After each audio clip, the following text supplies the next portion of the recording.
어느 초등학생 아이가 산수 문제집을 푸는데 문제를 보고 이 답을 도저히 알 수 없어서 전부 빈칸으로 놓고 심각한 고민에 빠져 있었습니다.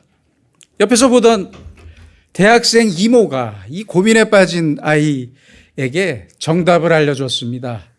1 더하기 1은 귀요미, 2 더하기 2는 귀요미 하면서 사진처럼 전부 귀요미라고 답을 적어줬다고 합니다.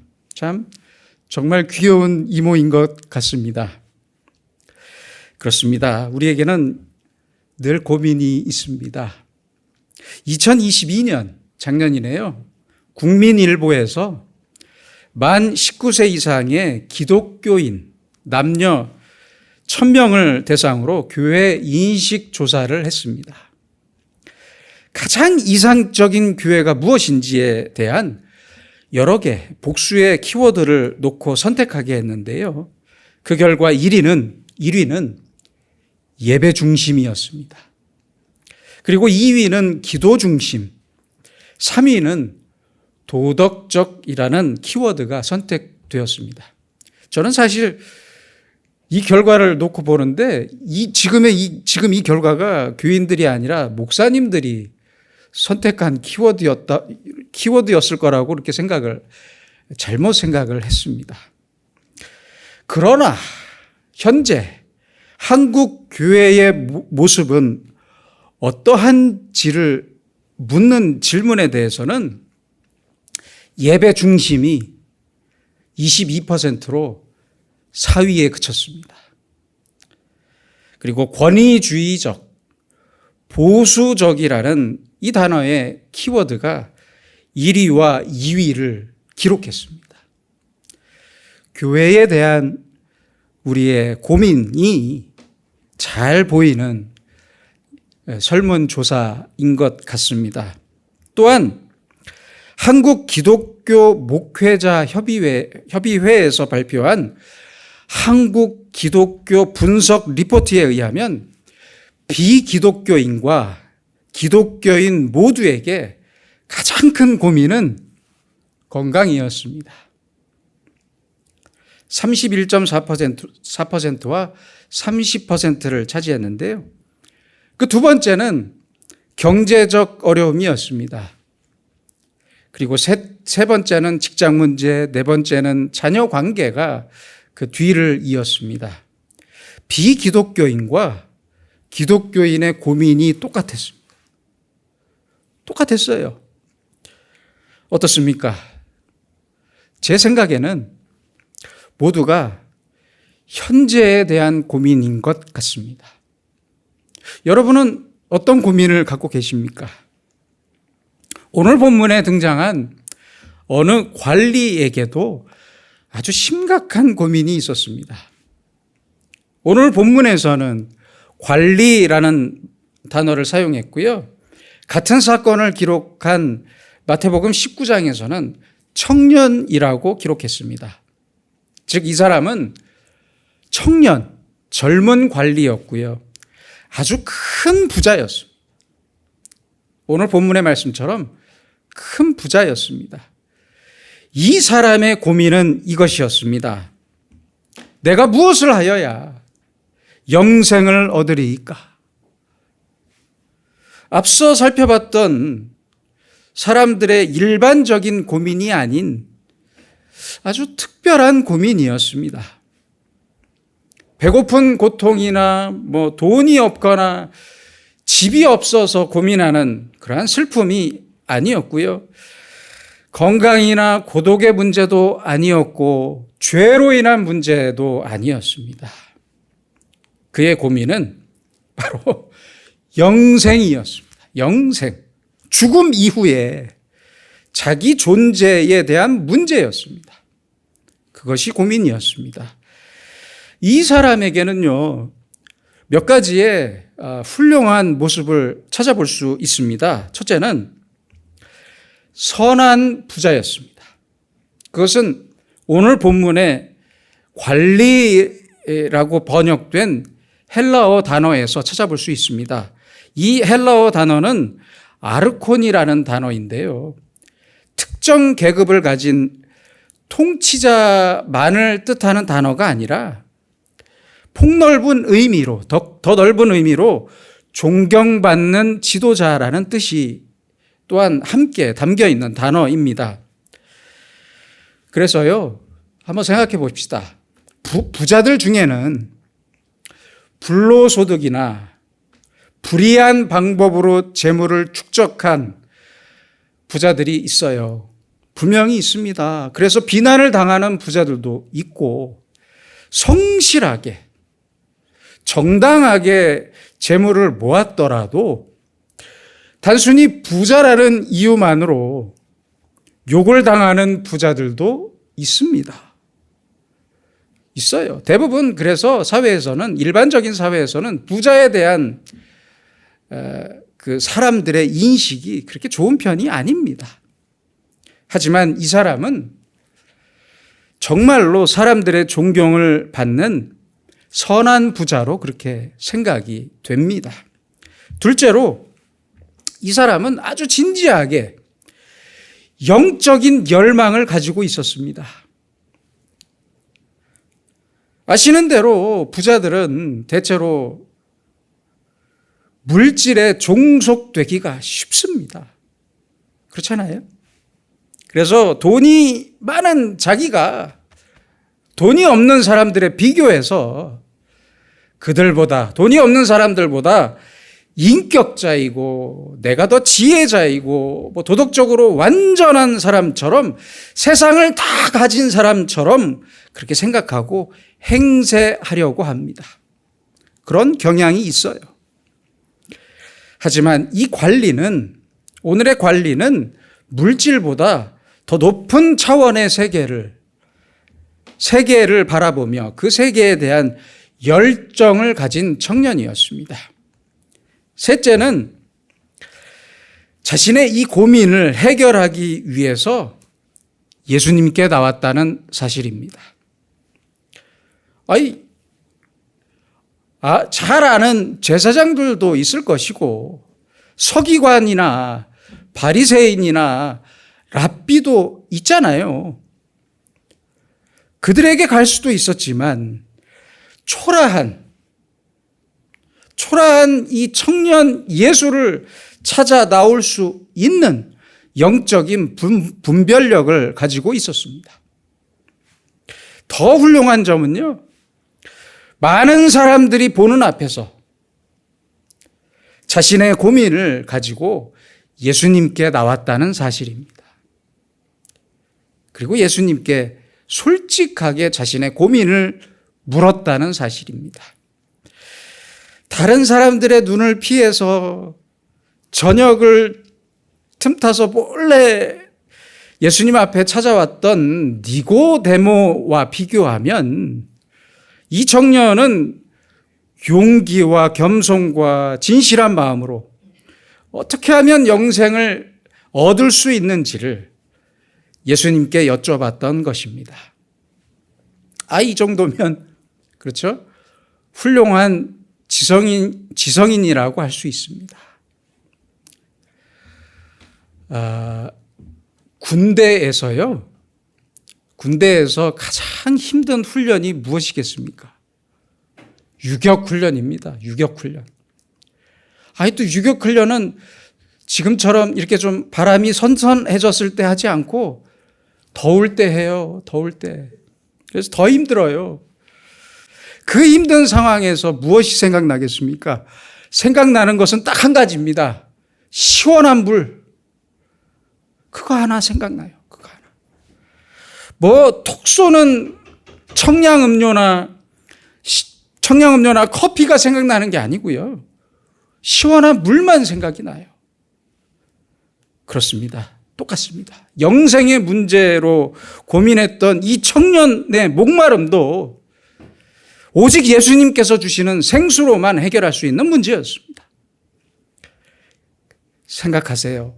영생의 문제는 영생으로 해결해야지 돈이나 명예나 권력으로 해결되는 것이 아닙니다. 또한 이 청년이 관심을 가진 이 영생은 종말적인 미래에 대한 관심이었습니다. 어떤 학생들은 벼락치기로 공부했으면서 그래 놓고선 대학 떨어졌다고 징징 울어요. 그렇죠? 대학에 다닐 때는 펑펑 놀다가, 그렇죠? 맨날 수업 땡땡이 치고 펑펑 놀다가 이제 졸업하고 나서는 나를 받아주는 직장이 없다고 한탄해요. 신세 한탄을 합니다. 어떤 사람들은 생전에는 부모님께 그렇게 불효하다가 장례식장에서 눈물을 흘립니다. 왜 이러는 것입니까? 아니 자신의 부모님이 영생할 줄 아셨습니까? 돌아가실 줄 알고 있었잖아요. 입학하면 시험이 있고, 당연히 시험이 있고, 졸업해도 시험이 있다는 것을 알고 있었잖아요. 현재는 멈춘 것이 아니고 계속해서, 저 미래는 계속해서 초침 소리를 내면서 우리에게 달려오고 있습니다. 다가오고 있습니다. 젊으면 늙어야 하고 늙으면 죽어야 합니다. 10년, 20년뿐만 아니라 저 마지막 종말적인 미래를 우리는 생각하며 살아야 합니다.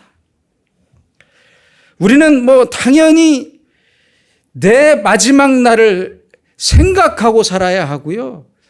아주 지대한 관심을 가지고 살아야 합니다. 죽음이라는 모든 인간의 끝을, 그 확실한 끝을 고민하며 살아야 합니다. 어느 신학대학에서요, 어느 학생이 교수님에게 이렇게 질문했습니다. 교수님, 죽기 전에 세례받으면 천국 갈 수 있는 것 아닙니까? 그리고 죽기 전에 회심하면 천국 갈 수 있는 것 아닙니까? 거듭나면 천국 갈 수 있는 것 아닙니까?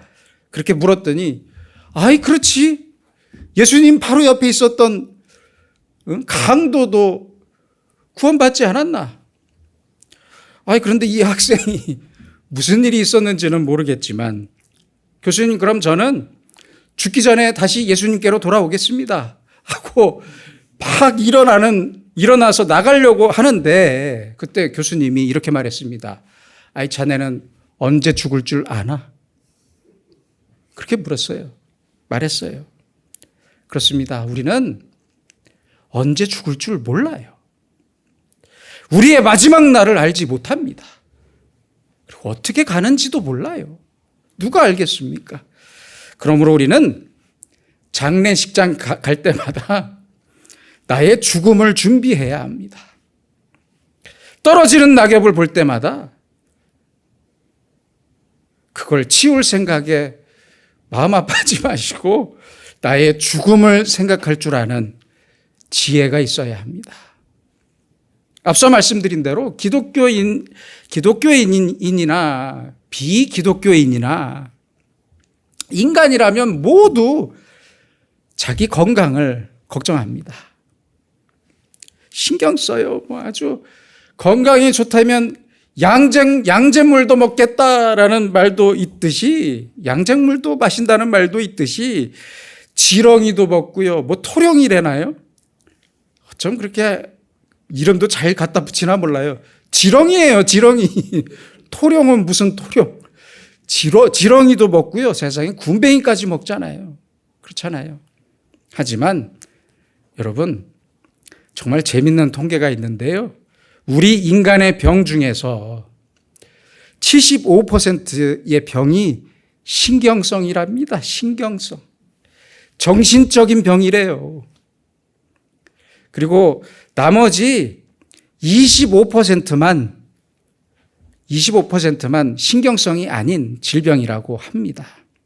그러니까요, 몸에 아무리 좋다고 해서 다 먹어봐야 75%는 손도 못 대고 25% 이하의 병을 위한 거예요. 착각하지 마세요. 그러니까 결국은 마음의 문제, 영적인 문제, 내 신앙적인 영생의 문제로 귀결되고 맙니다. 그러니까 건강하고 싶다면 쓸데없는 데 돈 쓰지 마시고 늘 감사하면서 신앙생활 잘 하시면 됩니다. 이 영생의 문제에 대한 일반적인 종교 철학적인 일반적인 해답은 이렇게 정리할 수 있습니다. 첫째는 깨달음입니다. 깨달음. 그래서 불교에서는 절대적인 진리를 깨달으면 된다고 그렇게 가르치고 있습니다. 둘째는 도덕과 윤리를 실천하고 살면 해결할 수 있다고 합니다. 쉽게 얘기해서 죄 짓지 말고 잘 살라는 말이에요. 그러면 영생의 문제를 해결할 수 있다는 입장입니다. 셋째는 이제 속세를 떠나서 고행과 극기로 육체의 욕망을 누르고 정신적인 것에만 집중하면 된다는 것이고요. 넷째는 선행을 베풀고 공로를 세우면 된다는 입장입니다. 그리고 마지막 다섯 번째는 당시 이스라엘 사람들처럼 율법을 다 지키면 된다는, 그러면 영생이 가능하다는 입장입니다. 그래서 18절에서, 오늘 말씀 18절에서 청년이 이렇게 물었던 것입니다. 내가 무엇을 하여야? 내가 무엇을 하여야? 참 의미 있는 단어입니다. 예수님께서 물으셨던 십계명, 이 율법의 요구 외에 그거 말고 내가 무엇을 더 해야 합니까? 바로 이 행함의 문제를 질문했던 것입니다. 여러분, 그러나 영생은 행함의 문제가 아닙니다. 행함의 문제이기 전에 존재의 문제입니다. 꼭 잊지 마세요. To do의 문제이기 전에 to be의 문제입니다. becoming의 문제이기 전에 being의 문제입니다. 즉 영생은 존재의 문제라는 사실을 꼭 잊지 마시기 바랍니다. 그러므로 율법이나 행동의 문제를 해결해서 영생이라는 존재의 문제가 해결되는 것이 아니라 영생을 누릴 수 있는 존재가 될 때 그 존재로서 마땅히 행해야만 하는 행동의 문제가 남게 되는 것입니다. 그래서 신앙은 하나님과 나만의 수직적이고 절대적인 관계입니다. 이 관계에는 그 어떤 수평적이거나 상대적인 관계가 끼어들 수 없습니다. 생각해 보세요. 어떤 분이 그러잖아요. 이렇게 말하는 남편들 많잖아요. 우리 와이프 믿음 생활 잘하니까 저는 교회 안 나가도 됩니다. 그렇잖아요. 아닙니다. 아내는 아내대로 구원받는 것이고 나는 내 구원의 문제는 별개의 문제입니다. 그런데 오늘의 청년은 영생의 존재가 아닌 행동의 문제에만 집중했습니다. 완전히 반대로 생각했습니다. 반대로 생각했어요. 그래서 말합니다. 내가 어려서부터 다 지키었나이다. 그러자 예수님께서 말씀하십니다. 내게 아직도 한 가지, one thing, 부족한 것이 있다. 가장 중요하고 반드시 있어야 할 그 한 가지가 없다. 그렇게 말씀하고 있습니다. 이어서 예수님께서는 그 한 가지가 무엇인지 아주 깊은 의미의 말씀을 이어서 하셨습니다. 내게 있는 것을 다 팔아. 다 팔아 가난한 자들에게 나눠주라. 그리고 와서 나를 따르라. 영생을 얻는 존재로서 마땅히 행해야 할 것을 말씀하고 있습니다. 이 말씀을 세 부분으로 나눠서 한번 생각해 보겠습니다. 먼저는 내게 있는 것을 다 팔아입니다. 이것은 무슨 말씀입니까? 행동하는 사랑입니다. 행동하는 사랑입니다. 여러분, 사랑이라는 것이 무엇입니까? 사랑이라는 것이 말로만 끝나는 수사학적이거나 추상적인 것이 아닙니다. 잊지 마세요. 사랑은 매우 구체적인 것이고 사랑하는 존재로서 마땅히 해야 할 것을 실행하는 행동적인 것입니다. 불쌍한 사람을 보면서 즉각적인 행동 없이 그저 불쌍하다고만 생각하거나 눈물만 흘리는 것을 사랑이라고 생각하지 마세요. 혹은 한 발 더 나아가 볼까요? 불쌍한 사람을 보면서 도와줄 생각은 하지 않고 그저 지나가는 식으로 기도했다고 자위하지 마세요. 도와줘야 합니다. 먹을 것을 줘야 합니다. 바로 이것이 오늘 예수님께서 말씀하신 핵심적인 진리입니다. 사랑은 감상이 아니고 희생이고 행동하는 것입니다. 오늘의 청년은 자신이 모든 율법을 다 지키고 살았고 의롭게 산 것처럼 착각하고 있습니다.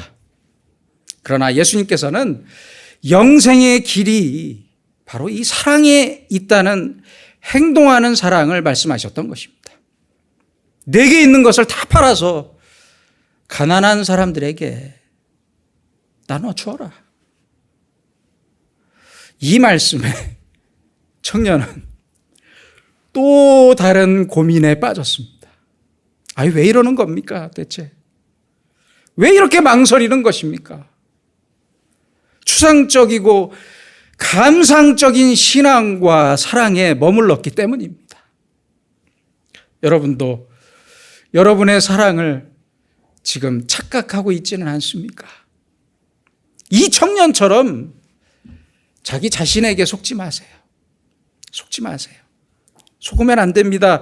우리는 구체적인 생활 속에서 사랑을 행해야 하고 그리고 영생을 말해야 합니다. 영생은 자기의 모든 것을 버리고 부정할 수 있는 존재가 되고 나서야 비로소 얻을 수 있는 것이고 그래야만 사랑을 행동할 수 있습니다. 미국의 어느 멍청한 부자가 죽을 때가 되었을 때 제가 책에서 읽은 내용인데요. 죽을 때가 됐을 때 의사에게 내 생명을 딱 1시간만 연장해 주면 $1,000,000를 주겠습니다. 이렇게 말했다고 하는데요. 실제로 우리나라 의사들도 병원에서 이런 말을 종종 듣는다고 합니다. 내 병을 고쳐주기만 하면 내 전 재산을 주겠소. 이런 환자들이 있대요. 그렇게 병을 고쳐도 언젠가 반드시 죽어야 할 짧은 목숨을 위해서도 이렇게 간절한데, 영생의 문제에는 왜 그렇게 태평한 것입니까? 그렇지 않습니까? 영생을 위해서 내 모든 것을 버릴 각오가 되어 있어야만 합니다. 그게 그리스도인입니다. 그토록 영생을 심각하게 고민했다면서 그렇게 영생을 심각하게 고민했다면서 또 다른 고민에 빠진 이 청년은 애초부터 거짓된 고민에 빠졌던 것입니다. 영생의 문제를 고민하는 사람에게 다른 문제는 고민할 가치가 없기 때문입니다. 둘째는 가난한 자들에게 나눠 주라입니다. 주어라. 가난한 자들에게 주어라. 이 말씀은 내 모든 것을 바쳐서라도 이웃과의 관계를 소중히 하고, 가족뿐만 아니라 이웃과의 관계를 소중히 하고, 가족이 되었든지 이웃이 되었든지 관계가 깨어졌다면 반드시 회복하라는 말씀입니다. 또한 너의 재물이 너의 영생의 문제와 전혀 상관이 없다는 것을 스스로 증명하라는 말씀입니다. 끝으로 셋째는 그리고 와서 나를 따르라입니다. 모든 것을 버린 완전히 빈 겸손한 마음으로 내 인생 전부를 바쳐서 나를 따르라. 그 말씀입니다. 너의 신앙을 스스로 증명하라는 말씀이고 그래야만 영생을 가진 존재로 살 수 있다는 말씀입니다. 영생을 누리는 존재가 된 사람은 반드시 그에 맞는 행동이 뒤따릅니다. 그래서 행동이 없는 신앙은 멀리 떨어진 신앙이고 관망만 하는 신앙이고 영생을 누리지 못하는 신앙입니다. 행할 것을 행동해야만 영생을 보고 알고 누릴 수 있습니다. 행동 이전에 이미 영생의 존재가 되었기 때문이고 영생의 존재는 반드시 행동하기 때문입니다. 이 청년 관리가 정말로 율법을 다 지키며 살았던 사람이었다면 율법을 지키기가 얼마나 어려운지 알기 때문에 쉽게 오늘처럼 다 지켰다고 말할 수 없습니다. 어떻게 절대 할 수 없습니다. 말할 수 없었을 것입니다. 다 행했다, 다 이루었다고 말씀할 수 있는 분은 오직 예수님밖에 없습니다. 그래서 진실하기 위해서 노력해 본 사람은 남의 진실에 대해서 쉽게 비판할 수 없고요. 선하게 살려고 노력해 본 사람은 남의 선행에 대해서도 왈가왈부할 수 없습니다. 왜요?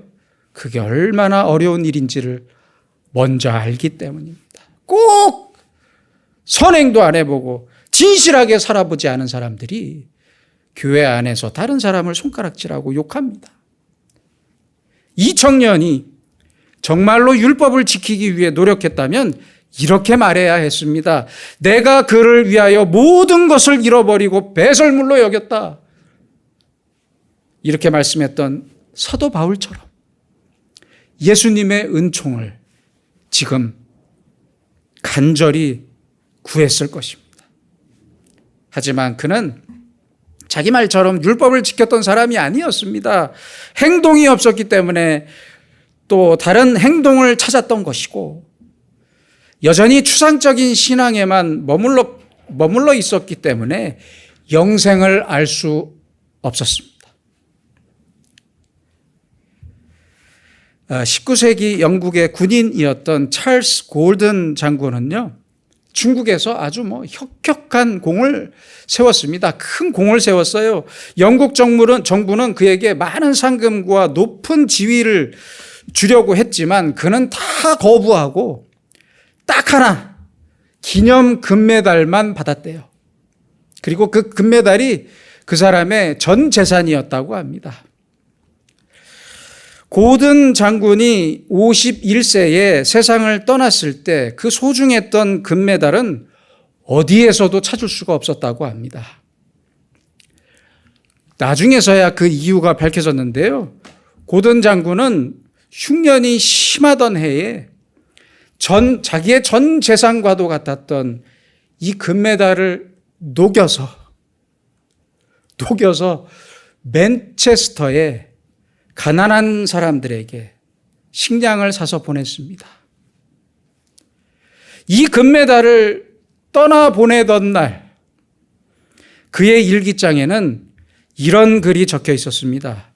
나는 오늘 내가 가장 귀하게 여기는 마지막 물건을 예수 그리스도에게 바쳤다. 여러분, 나에게 아직 부족한 한 가지는 무엇입니까? 내 사랑은 감상적입니까? 행동적입니까? 가장 귀한 분에게 나의 가장 귀한 것을 전부 드리는 것은 너무나 당연한 일입니다. 그렇지 않습니까? 관역을 빗나간 화살은 위험한 화살이 되는 것처럼 빗나간 수고, 어긋난 수고는 허무함만 쌓이는 것입니다. 이제 당연히 해야 할 일을 찾아서 합시다. 자기의 신앙을 다시 생각해 보세요. 발걸음을 멈추고 우리도 영생의 길을 찾아야 합니다. 영생의 존재로 재창조돼야 합니다. 내가 가진 전부를 팔고 나누는 마음으로만 영생을 알고 이해할 수 있고 이 땅에서 영생을 맛보며 살 수 있는 것입니다. 하나님도 자기의 전부와도 같은, 그렇잖아요. 하나님께서도 자기의 전부와도 같은 독생자 예수 그리스도를 우리를 위해 주시지 않았습니까? 하나님은 하나님을 위한 창조적인 신앙인, 더 적극적인 신앙인, 한 발 먼저 움직이는 더 행동적인 신앙인으로 살 때 우리는 비로소 이 땅에서 영생을 맛보고 누리며 살 수 있습니다.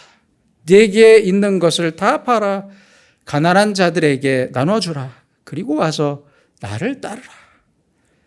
기도하겠습니다. 거룩하신 아버지 하나님, 영생을 알기 원하지만 이미 내 머리를 가득 채운 내 지식과 경험을 포기하지 못하고 영생을 보기 원하지만 우리의 눈은 세상의 것을 더 즐거워하고 있으며 영생을 누리며 살기 원하지만 내가 가진 것에 대한 집착 때문에 영생의 자유를 누리지 못하는 우리를 불쌍히 여겨 주시옵소서.